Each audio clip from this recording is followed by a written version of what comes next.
재가시설급여 보험에 비해 보험료가 비쌉니다. 그래서 재가시설급여 보험이 가장 우선적으로 가입할 보험이라고 결론 지을 수 있습니다.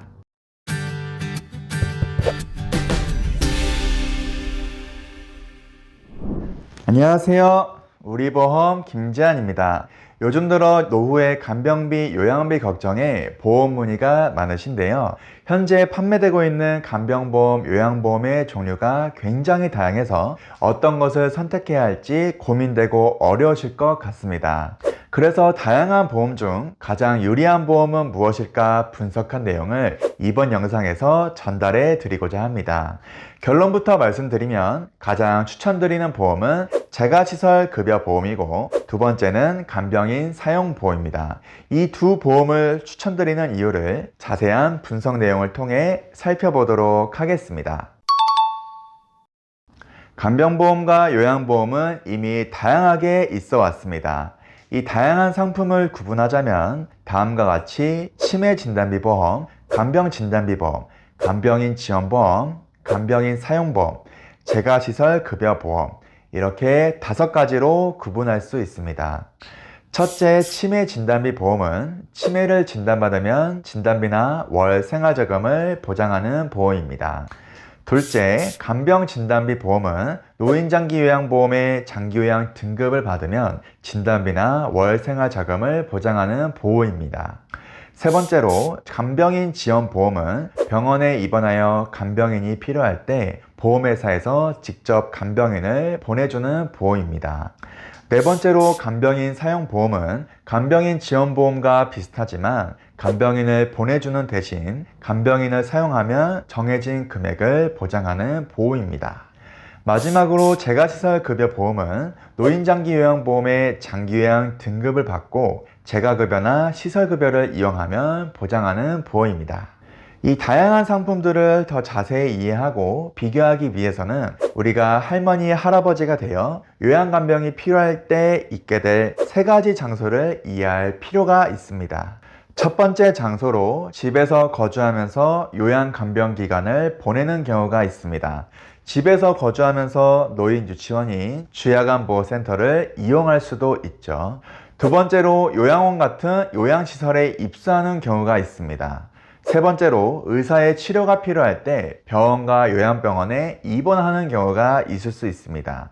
재가시설급여보험은 여기서 집과 요양원에서 요양간병을 할 때 보장되는 보험이고, 간병인 사용보험은 병원, 요양병원에서 요양간병을 할 때 보장되는 보험입니다. 그러면 다양한 보험들 중에 제가 재가시설급여보험과 간병인 사용보험을 추천드리는 이유에 대해 말씀드리도록 하겠습니다. 먼저 재가시설급여보험을 추천드리는 이유는 첫째, 치매보험보다 유리하기 때문입니다. 다음 그래프는 장기요양보험 통계연보에서 발췌한 자료로 치매뿐 아니라 다양한 원인으로 장기요양 등급을 인정받는다는 것을 알 수 있습니다. 치매 이외의 원인이 과반수가 넘는 것을 볼 수 있는데요. 그래서 치매뿐 아니라 다양한 원인까지 보장되는 다른 보험을 가입하는 것이 유리합니다. 둘째, 병원에서 보장되는 보험보다 집에서 요양원에서 보장되는 보험을 가입하는 것이 유리하기 때문입니다. 다음 표를 보면 요양병원과 요양원에 보내는 일수를 비교하는 표인데요. 요양병원에 비해 거의 2배 차이가 나도록 요양원에 입소하는 날이 더 긴 것을 알 수 있습니다.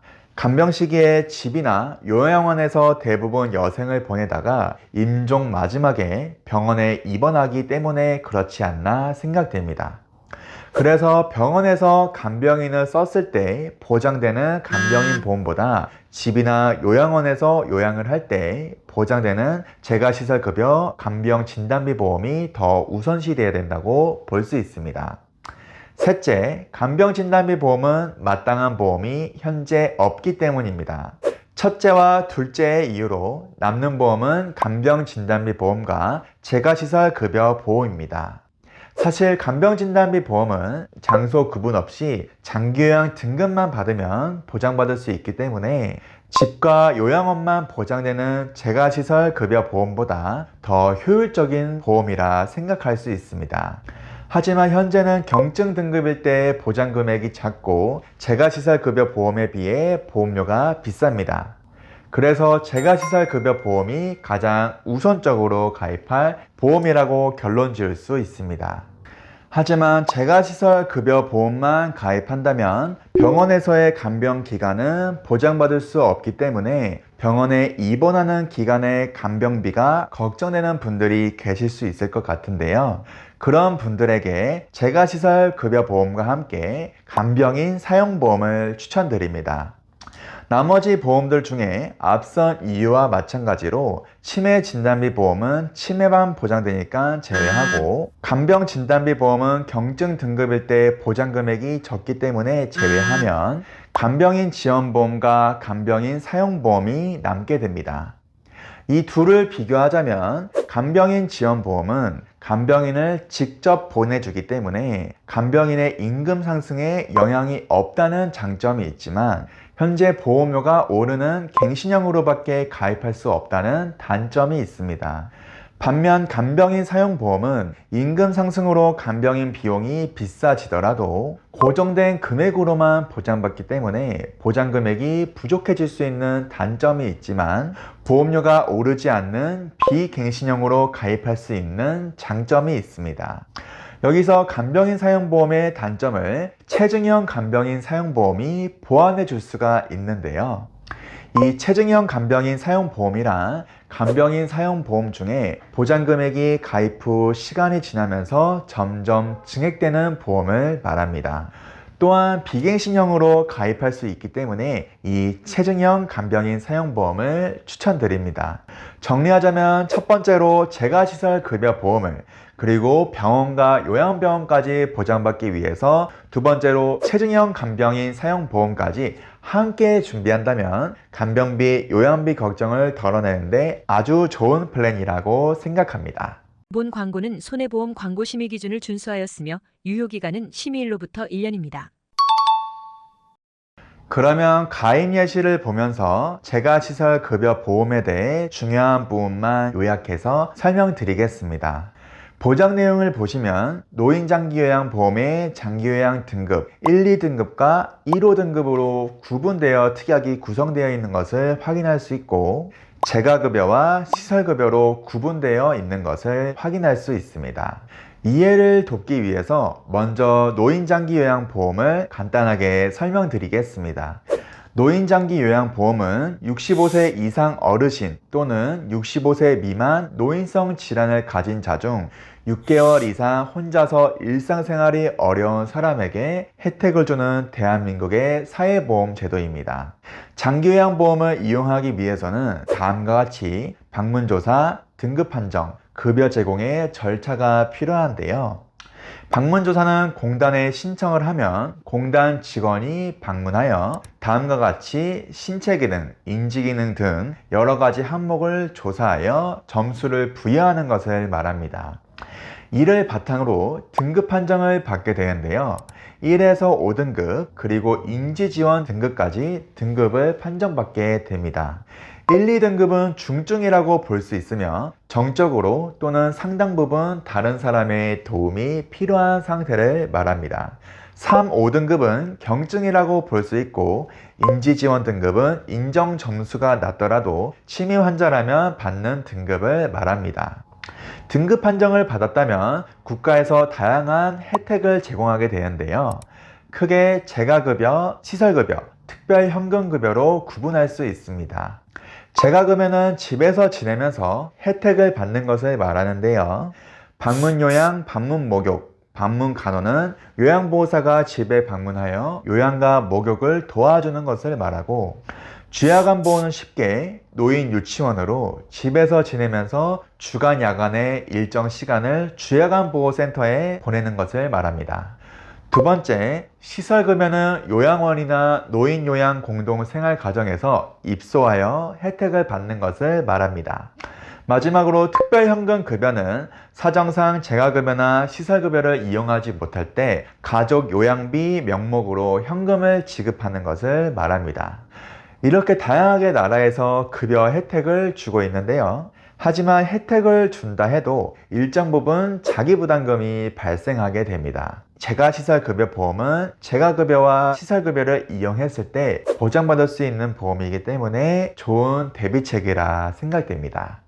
다시 설계 예시로 돌아와서 설명드리면 20년 나 90세 만기 해지환급금 미지급형으로 설계하였습니다.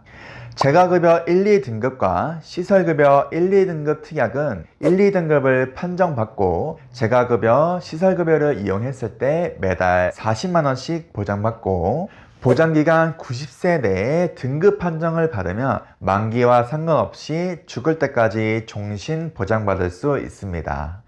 재가급여 1호등급과 시설급여 1호등급 특약은 1, 5등급을 판정받고 재가급여, 시설급여를 이용했을 때 매달 60만원씩 보장받고 보장기간 90세 내에 등급 판정을 받으면 만기와 상관없이 10년간 보장받을 수 있습니다.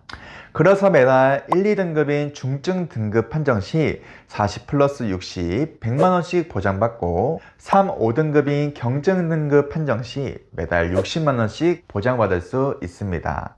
이 보장 내용으로 각 연령별로 설계하였을 때 보험료는 다음과 같습니다. 이 설명드린 보장 내용과 보험료는 개인별 상황과 보험사에 따라 달라질 수 있습니다. 다음은 두 번째로 추천드리는 체증형 간병인 사용보험을 가입 예시를 통해 설명드리겠습니다. 20년 나 90세 만기 해지환급금 미지급형으로 설계하였고 5년마다 보험금이 10%씩 할증되어 지급되는 체증형으로 설계하였습니다. 특약은 크게 아파서 병원에 입원하여 간병인을 사용했을 때 보장받는 질병 간병인 사용 일당과 다쳐서 보장받는 상해 간병인 사용 일당으로 구분됩니다. 그리고 입원하는 병원을 구분하여 특약이 설정되는데요. 요양병원 제외, 즉 일반 병원과 요양병원, 그리고 간호간병 통합서비스 이렇게 세 가지로 구분되는 것을 확인할 수 있습니다. 일반 병원은 요양병원과 간호간병 통합서비스 병원을 제외한 병원을 말하고 대개 공동간병이 아닌 개인 간병만 가능하고 간병 비용은 건강보험, 의료보험이 적용되지 않기 때문에 오롯이 개인이 부담해야 되는 금액입니다. 이 보험은 일반 병원에 입원하여 간병인을 사용하였을 때 하루당 사용금액이 7만원 이상이면 15만원을, 7만원 미만이면 7만원을 보장받을 수 있습니다. 그리고 체증형이기 때문에 매년 5년마다 10%씩 증액되어 보장받게 됩니다. 예를 들어 15만원 기준으로 5년 뒤면 15만원에 10% 체증된 16만 5천원, 10년 뒤에는 20% 체증된 18만원 이런 식으로 보장받게 됩니다. 그래서 부담되는 간병 비용과 간병인 임금 상승을 모두 대비하는데 적절한 보험이라고 생각됩니다. 요양병원은 중증도에 따라 개인 간병이 필요할 수도 있지만 일반적으로 공동 간병을 받게 되고 이 간병 비용도 건강보험, 의료보험이 적용되지 않는 내가 부담해야 되는 금액입니다. 요양병원에 입원하여 간병인을 사용한다면 하루당 3만원을 보장받을 수 있습니다. 일반 병원에 비해서 적은 금액이지만 공동 간병 시의 비용을 고려하였을 때 적절한 금액이라고 생각되네요. 이 특약도 5년마다 10%씩 증액되는 체증형입니다. 다음은 간호간병 통합서비스 병원은 보호자나 간병인 대신 간호사나 간호조무사 등이 환자를 직접 간병하는 병원으로 간병인의 비용이 별도로 필요 없고 의료보험이 적용되어 개인 부담을 경감시킨 병원을 말합니다. 국민의 간병 부담을 덜기 위해 도입된 제도인데요. 병원에 입원하여 간호간병 통합서비스를 사용하였다면 하루당 3만원과 4만원을 합친 7만원을 보장받을 수 있고 이 중 3만원은 매년 5년마다 10%씩 체증되어 보장받을 수 있습니다. 그리고 이 특약들은 180일, 대략 6개월 한도로 보장받을 수 있습니다. 다만 질병으로 아파서 보장받는 경우에는 180일 한도 이후에도 퇴원 없이 계속 입원 중인 경우 보험금이 지급된 최종 간병인 사용일을 기점으로 180일 이후에는 다시 보장을 받을 수 있게 됩니다. 좀 쉽게 말씀드리면 아파서 장기 입원을 하는 경우 6개월 보상받고 6개월 보상 못 받고 다시 6개월 보상받고 하는 방식으로 보장받는다고 이해하시면 되겠습니다. 이 보장 내용으로 체증형 간병인 사용보험을 각 연령대별로 설계하였을 때 보험료는 다음과 같습니다. 설명드린 보장 내용과 보험료는 개인별 사항과 보험사에 따라 달라질 수 있습니다. 우리 보험. 여기까지 간병과 요양에 관한 모든 보험들을 분석한 내용과 재가시설급여 보험과 체증형 간병인 사용보험을 추천드리는 이유, 그리고 각 보험에 대한 간단한 설명까지 드렸습니다. 이 영상이 노후의 간병과 요양 비용의 걱정을 덜어내시는데 도움이 되셨으면 좋겠습니다. 다음에 더 유익한 영상으로 찾아뵙겠습니다. 감사합니다. 우리 보험 김지한이었습니다. 본 광고는 손해보험 광고 심의 기준을 준수하였으며 유효기간은 심의일로부터 1년입니다.